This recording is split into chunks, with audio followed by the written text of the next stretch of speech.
বৌগলে আহিছোঁ, বৌয়ে আৰু একদম পূৰা চাহ বনাই আছে এতিয়া। বিহু তিলপিঠা শেষেই হোৱা নাই নেকি? বিহু তিলপিঠা শেষ হোৱা নাই? হোৱাই নাই।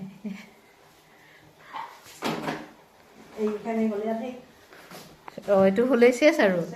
অঁ, আজি ৰাতিপুৱাতে ঘৰৰ পৰা ওলাইছোঁ, এঘৰ এঘৰকৈ ঘূৰি আছোঁ আৰু বিহুৰ পিঠা খাই আছোঁ। মানে মোৰ সেইটোৱে হৈছে আৰু আজি। বিহু খাবলৈও ফোন কৰি মাতিছে আৰু ঘৰতে টোপোলাও দিছে তিলপিঠা। কি মৰম। আৰু বৌয়ে ধুনীয়াকৈ চাহকাপ বনাই দিছে, এতিয়া খাই লওঁ। হ'ব আৰু কিমান নিম আৰু। অঁ, এই পিছে পিছে আহিছে সিও।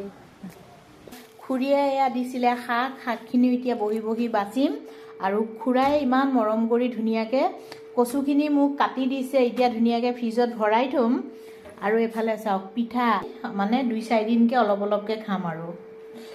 আৰু আমাৰ ধুনুমাই ভাবিছে মায়েনো কি আনিলে, ধুনুমাকো দিছোঁ অকণমান।